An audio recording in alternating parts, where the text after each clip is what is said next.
وَلِلَّهِ الْأَسْمَاءُ الْحُسْنَى فَادْعُوهُ بِهَا وَلِلَّهِ الْأَسْمَاءُ الْحُسْنَى فَادْعُوهُ بِهَا وَذَرُوا الَّذِينَ يُلْحِدُونَ فِي أَسْمَائِهِ سَيُجْزَوْنَ مَا كَانُوا يَعْمَلُونَ.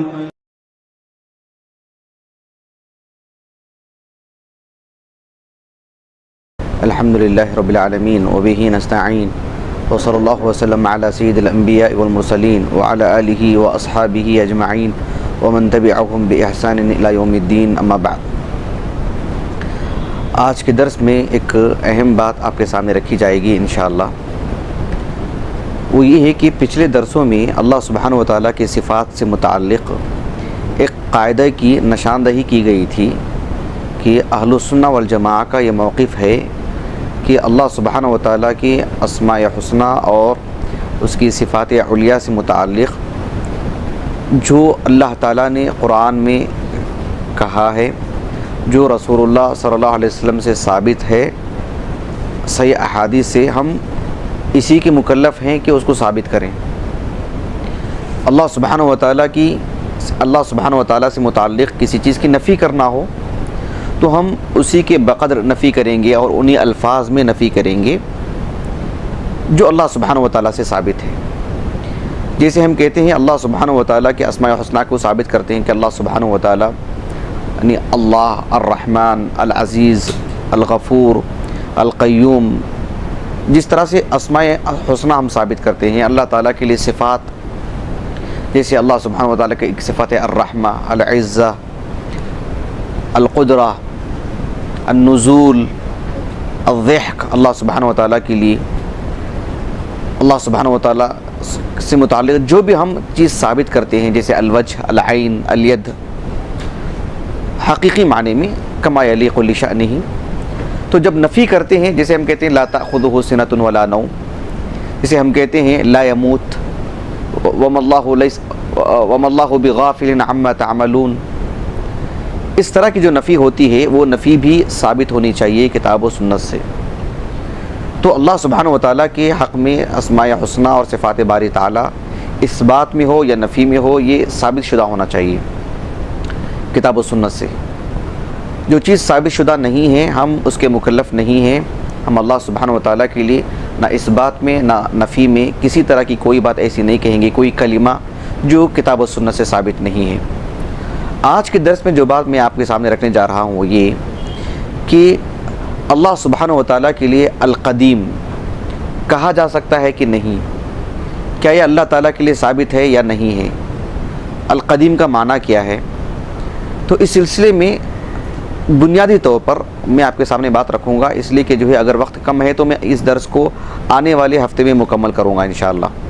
تو بنیادی طور پر یہ بات معلوم کر لیں کہ اللہ سبحانہ و تعالیٰ کے لیے القدیم ایک حد تک نہیں کہا جا سکتا، اور ایک پہلو ہے جس میں کہا جا سکتا ہے، یعنی اس کے دونوں پہلو ہیں. ایک حد تک کہا جا سکتا ہے اور ایک حد ہے اس کی کہ وہاں سے وہ نہیں کہا جا سکتا اللہ سبحانہ و تعالیٰ کے لیے. تو کب کہنا چاہیے کب نہیں کہنا چاہیے وہ میں آج آپ کے سامنے رکھوں گا انشاءاللہ. اللہ سبحانہ و تعالیٰ کی بطور اسم کے، اللہ سبحانہ و تعالیٰ کے لیے بطور اسم یعنی نام، یا اللہ سبحانہ و تعالیٰ کی بطور صفت القدیم نہیں کہا جائے گا.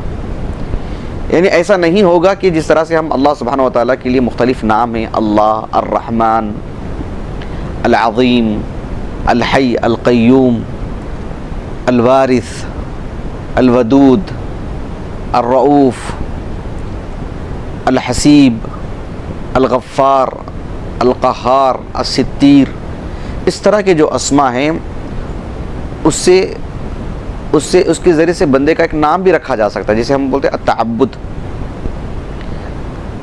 اس سے جو بندگی کی جو مظاہر ہیں، جیسے اس سے ایک شخص دعا کرتا ہے یا اپنی عبدیت اسے جوڑ کے پیش کرتا ہے، جیسے عبداللہ، عبد الرحمن، عبد الوارث، عبد القیوم. ویسے عبد القدیم ایسے نہیں ہو سکتا. کیوں؟ القدیم اللہ کے اسماء حسنہ میں سے نہیں ہیں. قرآن میں اللہ تعالیٰ کے جو نام بیان کیے گئے ہیں، احادیث مبارکہ میں باسانید صحیحہ جو اللہ تعالیٰ کے نام ہمیں ملتے ہیں ان میں سے القدیم نہیں ہے۔ عبد الاسم یا اللہ سبحانہ و تعالیٰ کے اسماء حسنہ کی فہرست میں القدیم ایسا نہیں پیش کیا جائے گا، کیونکہ ثابت نہیں ہے۔ اس کے دلائل ہم آپ کے سامنے رکھیں گے۔ اللہ سبحانہ و تعالیٰ کی بطور صفت کے القدیم، کہ اللہ سبحانہ و تعالیٰ کی ایک صفت ہے صفت قدیم، ایسا نہیں پیش کیا جائے گا۔ کیوں؟ وہ توقیفیہ ہیں۔ توقیفیہ کا مطلب یہ ہوتا ہے کہ وہ ہم اس پر توقف کریں گے، کتاب و سنت سے جو ثابت ہے وہ اپنے تئیں کچھ ایک اسم بھی ایک صفت بھی اللہ تعالیٰ کے لیے بیان نہیں کریں گے۔ یہ بات واضح ہوئی اچھے انداز میں؟ پہلے یہ بات ہے، کب اللہ سبحانہ و تعالیٰ کے لیے قدیم کہا جا سکتا ہے وہ آگے کا مرحلہ ہے، میں آگے بیان کروں گا۔ فی الحال کے لیے یہ جو بات ہے کہ اللہ سبحانہ و تعالیٰ کے لیے بطور اسم یعنی نام کے طور پر یا بطور صفت قدیم القدیم یہ اللہ سبحانہ و تعالیٰ کے لیے نہیں کہا جائے گا۔ دیکھیے صفات اللہ عز و جل الواردہ فی الکتاب والسنہ جو کتاب ہے، آج کے درس میں ہم آپ کے سامنے پیش کرنے کے لیے نہیں لائے ہیں، پچھلے دروس میں آپ اس کتاب کو دیکھ سکتے ہیں۔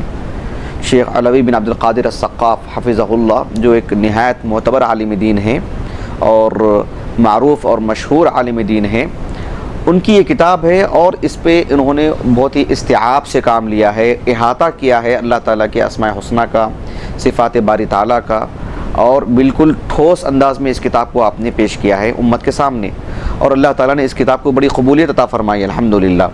اس کتاب سے متعلق ایک بات آپ کے علم میں یہ بھی آنی چاہیے کہ اہل علم کی نزدیک یہ کتاب بڑی معتبر ہے، اس پر ابھی طرح کا کوئی خاص علمی نقد نہیں ہوا ہے، یعنی اس قدر معتبر کتاب ہے۔ تو شیخ حفظہ اللہ نے القدم انہوں نے ایک عنوان کے طور پر اس کو قائم کیا ہے کہ بطور صفت کے یعنی ہے یا نہیں ہے یہ بتلانے کے لیے۔ اس ضمن میں آپ نے لکھا ہے کہ یخبر عن اللہ عز وجل بأنہ قدیم لا صفتا لہ والقدیم لیس اسما لہ، یعنی آپ نے کہا کہ اللہ سبحانہ و تعالیٰ کے لیے بطور اسم کے قدیم نہیں کہا جائے گا اور یہ اللہ تعالیٰ کی صفات میں سے بھی نہیں ہے، البتہ خبر کی حد تک اللہ سبحانہ و تعالیٰ کے لیے قدیم کہہ سکتے ہیں۔ خبر کی حد تک اللہ کے لیے قدیم کیسے کہہ سکتے ہیں، کیا مطلب ہے اس کا، ہم آگے کے مرحلے میں پیش کریں گے تاکہ آپ کو بات مرحلہ بمرحلہ سمجھ میں آئے۔ دیکھیے اہل علم کا اس بات پر اتفاق ہے کہ اللہ تعالیٰ نے قرآن مجید کو کئی ساری صفات سے متصف کیا ہے، جیسے بل ہوا قرآن مجید فی لوح محفوظ، قرآن کو مجید کہا اللہ تعالیٰ نے، وَلَقَدْ آتَيْنَاكَ سَبْعًا مِّنَ الْمَثَانِي وَالْقُرْآنِ الْعَظِيمِ سورہ حجر میں قرآن کو اللہ تعالیٰ نے عظیم کی صفت سے متصف فرمایا۔ تو یہ جو صفات ہیں الحمدللہ یہ قرآن کے لیے اللہ نے بیان فرمائے ہیں، لیکن قرآن کو قدیم کہنا، کیونکہ قرآن اللہ کی صفت ہے، قرآن کلام اللہ ہے نا، قرآن اللہ سبحانہ و تعالیٰ کی صفت کلام ہے، اللہ نے کلام کیا، اللہ کی صفت ہے، تو اس کو قدیم نہیں کہنا چاہیے۔ اس سلسلے میں شیخ الاسلام ابن تیمیہ رحمہ اللہ بہت ہی تفصیل کے ساتھ اور مجموع الفتاویٰ میں پھیلا کر کے مختلف جگہوں پر اس نقطے کو واضح کیا ہے کہ سلف کراہت کرتے تھے، ناپسند کرتے تھے کہ اللہ سبحانہ و تعالیٰ کے اسماء حسنہ کے طور پر یا اللہ سبحانہ و تعالیٰ کی کسی صفت کے طور پر کوئی بھی ایسی صفت پیش کی جائے جو کتاب و سنت سے ثابت نہیں ہے۔ سلف اس سلسلے میں بہت ہی ناپسندگی کا اظہار کرتے تھے۔ شیخ الاسلام ابن تیمیہ رحمہ اللہ کا ایک قول ہے، میں آپ کو پڑھ کر کے سناتا ہوں۔ آپ مجموع الفتاویٰ کی جلد نمبر 12 اور صفحہ نمبر 54 50 پر 4۔ شیخ الاسلام ابن تیمیہ رحمہ اللہ یہ ایسا معاملہ نہیں ہے کہ اللہ تعالیٰ کی صفات سے متعلق یہاں سے شروعات ہوئی جہاں سے ابن تیمیہ کی ولادت ہوئی یا جہاں سے ابن تیمیہ مسند درس پر بیٹھے، نہیں۔ شیخ الاسلام ابن تیمیہ رحمہ اللہ نے اللہ سبحانہ و تعالیٰ کی اسماء حسنہ، صفات باری تعالیٰ خصوصی طور پر اور عمومی طور پر جو یعنی عقیدے کے جو مباحث ہیں، غیبیات کے جو مباحث ہیں، اصولی جو مباحث ہیں، اصول دین ہم جس کو کہتے ہیں، جس میں امام ابو حنیفہ، امام مالک، امام شافعی اور امام احمد بن حنبل اور دیگر محدثین تابعین کی بڑی تعداد جو صحابہ سے جو چیز منقول ہے اس پر جو کتابیں 3 اور 4 صدی ہجری میں جو لکھی گئیں بالخصوص باسانید، اور جو 2 3 صدی ہجری کے کل علماء کا متفقہ معاملہ تھا جو صحابہ سے اخذ کیا گیا تھا، تو انہی کتابوں سے مطلب آپ نے استفادہ کیا ہے، انہی کتابوں کو رکھ کر کے آپ نے اس دور میں جواب دیا ہے، مزید پھیلا کے لکھا ہے، مزید واضح کیا ہے۔ ایسا نہیں کہ ابن تیمیہ اس موقف کے مؤسس ہیں، یہ آپ کی ایک انفرادی رائے ہے، یا امت میں آپ اکتا اور تنہا ہیں اس موقف کو لے کر، سبحان اللہ، ہرگز نہیں۔ چونکہ آپ نے اس ضمن میں جتنے بھی معتبر کتابیں تھیں سبوں کے آپ نے حوالے دیے، کبھی ہم آپ کے سامنے اس کو ذکر کریں گے۔ میرے علم کے مطابق دوسرا اور تیسرا درس جو ابتدائی درس ہے آپ ایک مرتبہ سن لیں، جس میں ہم نے ابن تیمیہ رحمہ اللہ نے اس عقیدے کو جو پھیلا کے بیان کیا ہے، آپ نے کن کتابوں کو مصدر بنایا ہے ان کی فہرست بھی ہم نے ذکر کی، بلکہ کتابیں لا کے دکھایا بھی تھا میں آپ کو۔ ایک مرتبہ دوسرا درس یا تیسرا درس آپ دیکھ لے سکتے ہیں انشاءاللہ۔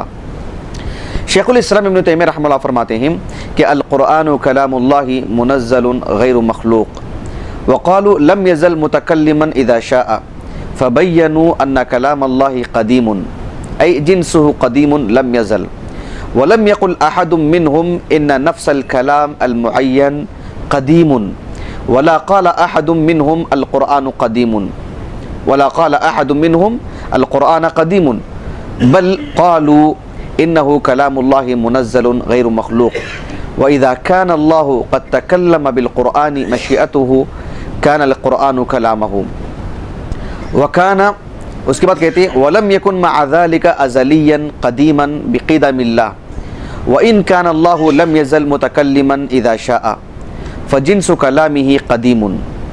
شیخ الاسلام ابن تیمیہ رحمہ اللہ اس پورے جو اقتباس جو آپ کو پڑھ کر کے سنایا گیا ہے، اس کلام میں آپ یہ کہنا چاہتے ہیں کہ اللہ سبحانہ و تعالیٰ کا جو کلام ہے، اس سلسلے میں اہل علم نے کہا کہ وہ قدیم ہے۔ کس معنی میں؟ یعنی اللہ سبحانہ و تعالیٰ نے ابتدا میں کلام کیا ہے، یعنی مطلب لوح محفوظ میں موجود ہے۔ یہ اس کی مطلب یہ بتلانا مقصود ہے کہ اللہ سبحانہ و تعالیٰ نے کب کلام کیا ہے۔ یہ مقصود نہیں ہے کہ بس ایک پرانی چیز ہے، وہ مقصود نہیں ہے۔ جیسے ہم بولتے ہیں کہ بھئی یہ چیز پرانی ہے، اس کا یہ مطلب نہیں ہے کہ اس سے پہلے کوئی چیز نہیں تھی، نہیں، بس پرانی ہے، اب کی نہیں ہے، پرانی ہے۔ مطلب یہاں یہ مقصود ہے کہ اللہ سبحانہ و تعالیٰ کے کلام کو قدیم سے متصف کہنا یہ سلف کا نہج نہیں ہے، کیونکہ قرآن کو قدیم نہیں کہا جائے گا۔ البتہ یہ کہ جو ہے اللہ سبحانہ و تعالیٰ نے یعنی کب کلام کیا ہے، اس نوعیت کو بتلانے کے لیے قدیم کا لفظ بس، ورنہ یہ ایک لفظ حادث لفظ ہے، نیا لفظ ہے، کتاب و سنت سے ثابت نہیں ہے۔ قرآن مجید کے سلسلے میں یا قرآن مجید اللہ کی صفت ہے، اللہ تعالیٰ کے بطور نام کے طور پر یا صفت کے طور پر قدیم کہنا یہ درست نہیں ہے۔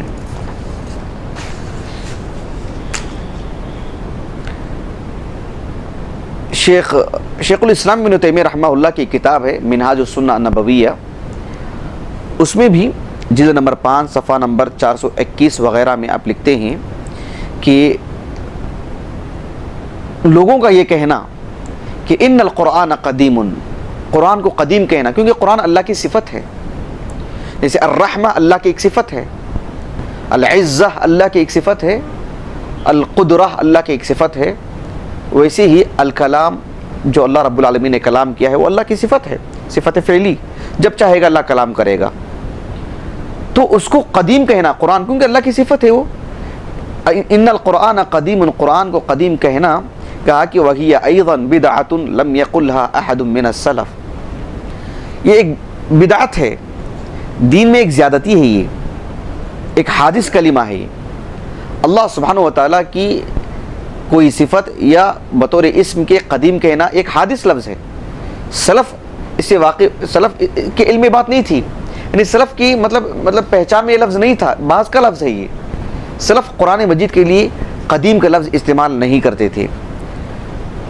عالم اسلام کی ایک بڑی شخصیت ہے شیخ بکر بن عبداللہ ابو زید، انتقال ہو گیا ان کا رحمہ اللہ 1429 ہجری میں، بڑے پائے کے عالم تھے اور اللہ تعالیٰ نے بہت بصیرت عطا کی تھی آپ کو، بڑے بڑے علماء آپ کی کتابوں کی طرف رہنمائی کرتے ہیں، اس سے استفادے کی تلقین کرتے ہیں۔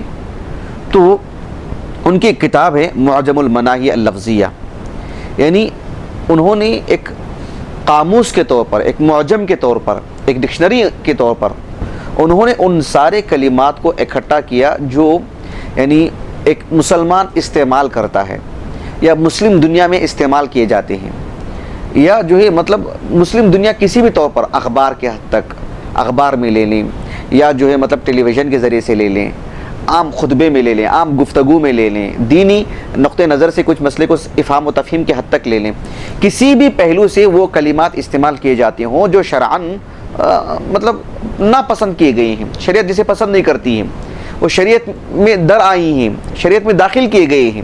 ایک مسلمان کی زبان اسلامی زبان ہونی چاہیے، مطلب ہمارے اصطلاحات، ہمارے کلمات سب جو ہے مطلب خالص کتاب و سنت سے ہم آہنگ ہونا چاہیے۔ تو انہوں نے وہ سارے کلمات کو اکٹھا کیا جو شریعت سے میل نہیں کھاتے ہیں، ہمارے عام بول چال ہی میں کیوں نہ ہو، اعتقادی طور پر معاملات میں کسی بھی پہلو سے آپ نے جمع کیا۔ بہت ہی وقی کتاب ہے، اس میں آپ نے القرآن قدیم کا ایک عنوان قائم کر کے اس سلسلے میں بھی یہی لکھا کہ صحابہ، تابعین، تابعین سب اس کلمے سے مطلب ناواقف کس معنی میں، مطلب ان کے لیے ایک اجنبی سا لفظ، وہ قرآن کے لیے قدیم والا لفظ استعمال نہیں کرتے تھے۔ القدیم یہ عربی زبان کا لفظ ہے، قدیم، لیکن اللہ سبحانہ و تعالیٰ کے لیے بطور اسم یا بطور صفت کے وہ قدیم کا لفظ استعمال کرنے والی جو بات تھی اس سے وہ واقف نہیں تھے، اس لیے کہ وہ اللہ سبحانہ و تعالیٰ کے اسماء حسنہ کتاب و سنت سے انہوں نے اخذ کیا تھا۔ اللہ کی صفات کیا ہیں انہوں نے کتاب و سنت سے اخذ کیا تھا۔ اس ضمن میں قدیم والا جو اسم ہے یا بطور صفت کے ہے وہ انہیں کتاب و سنت سے نہیں ملا، یہ بات کا لفظ ہے، حادث ہے، یہ ایک جدید ہے لفظ ہے، یہ قدیم جو کلمہ ہے لفظ قدیم وہ اللہ سبحانہ و تعالیٰ کے لیے بطور اسم کے صفت کے ایک جدید لفظ ہے۔ یہ اچھی طرح نقطہ واضح ہوا یہ جی۔ تو اس سلسلے میں آپ نے یہ بھی بیان کیا ہے جو القرآن قدیم کے تحت آپ نے لکھا ہے اور کہا ہے کہ یہ مبتدعین کا لفظ ہے، یہ مبتدعین کا کلمہ ہے، انہوں نے اس کو جو ہے رائج کیا ہے، ورنہ اللہ سبحانہ و تعالیٰ کے لیے بطور اسم کے یا بطور صفت کے اس کو استعمال نہیں کرنا چاہیے۔ عالم اسلام کی ایک بڑی شخصیت ہیں امام طحاوی رحمہ اللہ، قدیم عالم دین ہیں، 3 صدی ہجری کے عالم ہیں، 4 صدی ہجری کے بالکل آغاز میں آپ کا انتقال ہوا 311 ہجری کو۔ آپ نے یعنی اہل السنہ والجماعہ کا جو عقیدہ ہے اسے آپ نے مطلب بالکل اختصار کے ساتھ اور مسجع کلام جس میں طلبہ کو یاد کرنے کے لیے آسانی ہو اور نہایت اختصار کے ساتھ آپ نے اسے بیان کیا۔ نثر میں ہے، اشعار میں نہیں ہے، لیکن نہایت مسجع کلام ہے۔ آپ نے اس ضمن میں ایک بطور عقیدے کے ایک کلمہ ایک قطعہ آپ نے یہ بھی لکھا اللہ سبحانہ و تعالیٰ سے متعلق کہ قدیم بلا ابتداء دائم بلا انتہاء، یعنی اللہ سبحانہ و تعالیٰ قدیم ہے یعنی بلا ابتداء، یعنی مطلب اس سے قبل کوئی چیز نہیں ہے۔ یہ جو قدیم جو لفظ آپ نے استعمال کیا، دائم بلا انتہا، اللہ سبحانہ و تعالیٰ کے لیے دوام ہی دوام ہے، وہ ہمیشہ رہے گا۔ وَيَبْقَى وَجْهُ رَبِّكَ ذُو الْجَلَالِ وَالْإِكْرَامِ کا مترادف لفظ کا ہم معنی کلمہ ہے یہ۔ تو یہ جو ہے کہ قدیم بلا ابتدا، قدیم اس ضمن میں جو اس متن کے جو شارحین ہیں بیشتر شارحین نے اس پر نقد کیا ہے، کہا کہ قدیم یہ زیب نہیں دیتا اللہ سبحانہ و تعالیٰ کے لیے، کیوں ثابت نہیں ہے۔ اس جو متن کے جو شارحین ہیں ہمارے معاصرین میں سے ایک بہت ہی معروف ہیں، یعنی شیخ صالح بن عبد الرحمن عقیدہ طحاویہ کے شارحین میں سے ہیں، متن کے اس متن کے شارحین میں سے ہیں، اور دکتر احمد بن سعود دکتر احمد الغامدی انتقال ہو گیا ان کا، ام القرا کے پروفیسر بھی تھے آپ، اور شرح اصول اعتقاد اہل السنہ والجماعہ جو معروف کتاب ہے اس کتاب کے محقق ہیں، اور اس کا جنہوں نے مقدمہ لکھا بہت ہی عمدہ مقدمہ لکھا، انہوں نے پوری تاریخ انہوں نے لکھی اس میں، جو کہاں سے جو ہے مطلب بدعات آئیں اسماء و صفات کے باب میں اور منہجی خلل کیسے کیسے واقع ہوا۔ تو ان کے نگرانی میں، اور شیخ حامد الفقیہی شیخ نام میں بھول رہا ہوں، تو انتقال ہو گیا دونوں علماء کا، ان کی نگرانی میں انہوں نے اس کو تیار کیا تھا اس شرح کو۔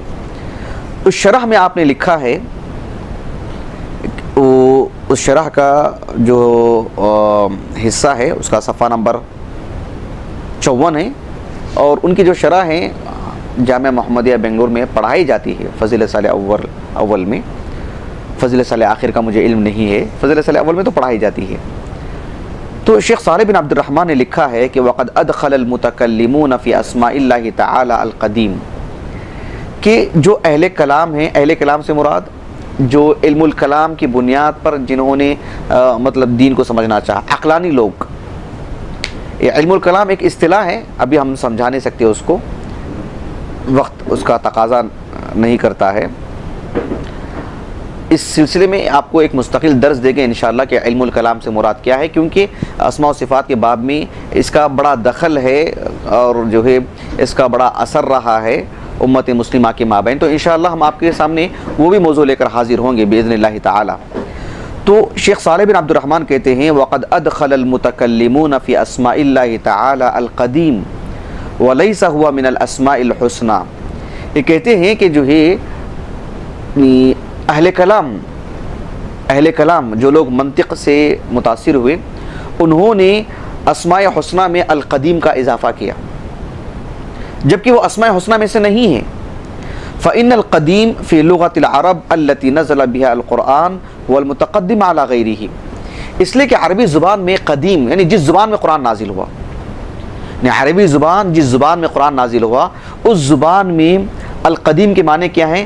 اس شخص کو بولتے ہیں یا اس چیز کو بولتے ہیں جو کسی پر تقدم حاصل کی ہو. یعنی مان لیجیے کہ دو چیزیں ہمارے پاس ہیں، ہم نے اس کو 1 سال ہوا خرید کر کے اور اس کو ہم نے خرید کر کے 2 سال ہوا، دو ہمارے سامنے موبائل ہیں، ہم کہتے ہیں کہ یہ قدیم ہے. کیا مطلب ہے؟ یعنی یہ اس سے قبل کا ہے. بس اتنی سی بات آتی ہے لفظ القدیم میں. یہ بات نہیں آتی ہے کہ سب سے پہلے یہی ہے، یہ بات نہیں آتی.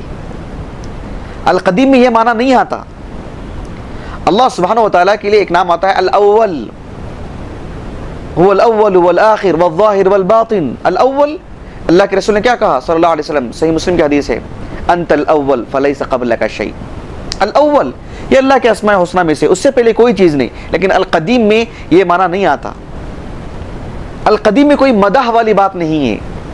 کسی چیز کا قدیم ہو جانا اس کی تعریف والی بات ہے، اس کے کمال کی بات ہے؟ بالکل بھی نہیں. بس اتنی سی بات ہے کہ وہ القدیم ہے، یعنی بس اس سے پہلے کوئی چیز نہیں، یہ کسی چیز سے پہلے والی چیز ہے. وہی سب سے پہلی والی چیز، وہ القدیم کے اندر وہ معنی نہیں آتا. قابل غور ہے. القدیم جب کہتے ہیں تو اتنی سی بات ہے کہ بھائی یہ جو صاحب ہیں یہ ان سے قدیم ہے، اتنی سی بات ہے. سب سے پہلے یہی ہے، وہ القدیم کے اندر معنی نہیں آتا جو عربی زبان کا لفظ ہے، جس زبان میں قرآن نازل ہوا. الاول میں ایسی بات نہیں آتی. الاول کا مطلب یہ ہوتا ہے کہ ان سے پہلے کوئی چیز نہیں. اب دیکھیے آگے انہوں نے مزید لکھا ہے فَيُقَالُ هَذَا قَدِيمٌ لِلْعَتِيقِ. قدیم کس کے لیے کہا جاتا ہے؟ عتیق کے لیے. بس ایک قدیم چیز، بس ایک قدیم چیز. وَهَذَا حَدِيثٌ لِلْجَدِيدِ. اور قدیم کا جو ضد ہے وہ الحدیث یا حدیثٌ. جیسے بولتے ہیں العلم الحدیث، بولتے ہیں سائنسی علوم کو، جدید علوم کو. بات واضح ہو رہی؟ تو جدید کے لیے حدیث کا لفظ آتا ہے اور عتیق کے لیے قدیم چیزوں کے لیے قدیم کا لفظ آتا ہے، پرانی چیزوں کے لیے. وَلَمْ يَسْتَعْمِلُوا هَذَا الْإِسْمِ إِلَّا فِي الْمُتَقَدِّمِ عَلَى غَيْرِهِ. القدیم یہ جو اسم ہے، یہ جو کلمہ ہے، صرف اسی جگہ پر استعمال کیا جاتا ہے جب یہ بتلانے کے لیے کہ یہ چیز اس سے متقدم ہے، اس سے قبل کی ہے. بس وہی سب سے پہلے وہ معنی نہیں آتا اس کے اندر، اس کے لیے استعمال نہیں کیا جاتا. اس کے لیے انہوں نے قرآن مجید کی 3 آیتیں بھی انہوں نے پیش کی. ایک آیت ہے سورہ یاسین کی. اللہ تعالیٰ نے فرمایا وَالْقَمَرَ قَدَّرْنَاهُ مَنَازِلَ. اللہ تعالیٰ نے کہا کہ ہم نے چاند کی منزلیں طے کی. چاند کی پہلی منزل بالکل ہلال، دوسرے دن کا چاند، تیسرے دن کا چاند، چاند کی منزلیں ہوتی ہیں. وَالْقَمَرَ قَدَّرْنَاهُ منازل، پہلی منزل، دوسری منزل، اس کی منزلیں ہیں چاند کی، جب جا کے پورا ہوتا ہے. پھر بدر جب بن جاتا ہے تو پھر اس کے بعد پھر وہ ایک دوسرا رخ اختیار کرتے جاتا ہے اور دھیرے دھیرے چھوٹا ہوتا چلا جاتا ہے. اللہ تعالیٰ نے کہا حتی عاد کالعرجون القدیم. العرجون کہتے ہیں کھجور کا جو درخت ہے اس کی ٹہنی کو کہتے ہیں جب وہ قدیم ہو جاتی ہے، جب وہ پرانی ہو جاتی ہے. ابتدا میں اس کی شکل بڑی اچھی ہوتی ہے، یعنی جب تناور درخت بن جاتا ہے، مضبوط ہو جاتا ہے. جب سوکھ جاتا ہے، وہ اس کی ٹہنی جب سوکھ جاتی ہے تو بالکل گھوم جاتی، ٹیڑھی ہو جاتی ہے سوکھ کر کے. کہا کہ کالعرجون القدیم، یعنی جو پہلی شکل تھی پھر وہی شکل بن کر کے آ جا رہی ہے. وہ اس کے اندر اول کا معنی نہیں آتا، اس سے پہلے والی کوئی چیز تھی یہ معنی نہیں آتا. بس ایک پرانی شکل بتلانی مقصود ہوتی ہے. اس کی جو پرانی شکل تھی نا پھر وہی شکل ہو جاتی ہے اس کی آخر میں. بات سمجھ میں آ گئی؟ اول شکل یہ نہیں آتی. بات واضح ہو گیا آپ کو؟ قدیم شکل جیسے پہلے دن کا تھا بالکل 27ویں 28ویں تاریخ وغیرہ کا تو چاند نظر ہی نہیں آتا, بالکل ہی غائب ہو جاتا ہے. تو اس کی جو آخری جو پوزیشن ہوتی ہے 26-27 کے آس پاس میں کالعرجون القدیم, بالکل قدیم یعنی جو پرانی جو شکل تھی بالکل وہی, اس سے پہلی والی شکل. یہ مقصود اول کا معنی القدیم جو کہنا تھا, ان کا جو گمان ہے ھذا افک قدیم, بس ایک پرانی بات ہے اساطیر الاولین کے معنی میں, پچھلوں کی بات ہے, نہیں زمانے سے کہی جا رہی ہے بس. یہ مقصود نہیں ہے کہ ھذا افک قدیم کے معنی یہ نہیں ہے کہ سب سے پہلا یہی جھوٹ ہے, ایسا تو نہیں کہنا مقصود ہے ان کا. ایک اور آیت جو ہے شیخ صالح بن عبد الرحمن نے ذکر کی سورۃ الشعراء کی, اللہ رب العالمین نے فرمایا قال افرأیتم ما کنتم تعبدون انتم وآباؤکم الاقدمون, یعنی اللہ رب العالمین نے ابراہیم علیہ السلام کا وہ قصہ بیان کیا کہ ابراہیم علیہ السلام نے اپنے قوم کے لوگوں سے کہا کہ ذرا بتلاؤ جس کی تم عبادت کر رہے ہو, تمہارے آبا و اجداد, تمہارے آبا و اجداد کون؟ بس تمہارے جو سلسلہ تمہارا خاندان والے, وآباؤکم الاقدمون, تمہارے پچھلے آبا و اجداد. سب سے پہلا وہ مقصود ہے, وہ بولنا مقصود ہے آپ کو؟ ہرگز یہ مقصود نہیں ہے. کیسے مقصود ہو سکتا ہے؟ کان الناس امۃ واحدہ فبعث اللہ النبیین مبشرین ومنذرین, یعنی آدم علیہ السلام کے بعد 10 جو ہے ابن عباس کے مطابق رضی اللہ عنہما 10 نسلوں تک جو مطلب شرک نہیں تھا, بعد میں شرک آیا. تو آباؤکم الاقدمون یعنی تمہارے ایک زمانے سے لے کر کے تمہارے آبا و اجداد, تو یہ مقصود ہے وہاں پر. تو اس سلسلے میں قدیم کے اندر صرف ایک اتنا ہی معنی آتا ہے کہ جو ایک پرانی چیز ہے. اسی لیے یعنی شیخ صالح بن عبد الرحمن حفظہ اللہ نے کہا کہ قدیم میں ایسی کوئی مدح, کوئی تعریف, کوئی کمال کی بات نہیں ہے. اللہ قدیم میں کوئی کمال کی بات نہیں ہے, اللہ الاول ہے, کمال کی بات ہے, مدح کی بات ہے, تعریف کی بات ہے, اعزاز کی بات ہے, اور بہت ہی شرف کی بات ہے. یہ اللہ ہی کے لیے زیب دیتا ہے, کسی اور کو جو ہے مطلب یہ چیز میسر ہی نہیں ہے. اللہ سبحانہ و تعالیٰ ہی ہے جو الاول ہے, مخلوق سب تو بعد کی چیزیں ہیں. تو اللہ سبحانہ و تعالیٰ کے لیے قدیم ایسی کوئی خاص کمال کی بات نہیں ہے. تاہم ان سب کی چیزوں کے باوجود بھی اللہ سبحانہ و تعالیٰ کے لیے قدیم کہہ سکتے ہیں کیا؟ کسی پہلو میں, کسی معنی میں اس کی اجازت ہے کیا؟ کتاب و سنت میں وہ لفظ اللہ کے لیے کہا گیا ہے کیا؟ سلف نے القدیم اللہ کے لیے کہا ہے کیا؟ اگر کہا ہے تو ہماری باتوں میں ٹکراؤ اور تضاد نہیں ہے کہ ایک طرف ہم کہتے ہیں کہ نہیں کہنا چاہیے, ایک طرف ہم اس کی ایک اجازت کی ایک بات کر رہے ہیں. تو نہیں کہنے والی بات صرف اللہ تعالیٰ کے لیے بطور اسم کے, اللہ کے اسماء حسنہ کی فہرست میں القدیم نہیں ذکر کیا جائے گا.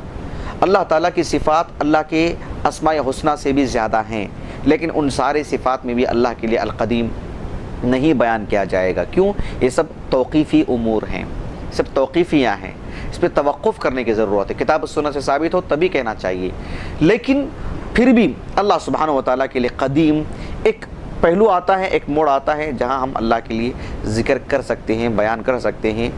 اس کی ایک حاجت ہوتی ہے. وہ کیا حاجت ہے, کیا ضرورت ہے, انشاءاللہ ہم آنے والے درس میں مفصل آپ کے سامنے بیان کریں گے. اللہ تعالیٰ سے دعا ہے کہ اللہ تعالیٰ ہمیں اللہ تعالیٰ کے اسماء حسنہ, اس کے صفات علیٰ اور اللہ سبحانہ و تعالیٰ سے متعلق جو بھی تعارفی بات کہی گئی ہے کتاب و سنت میں, انہیں جاننے, سمجھنے اور اچھے انداز میں اللہ کی عبادت کی اللہ ہمیں توفیق عطا فرمائے. وآخر دعوانا الحمدللہ رب العالمین.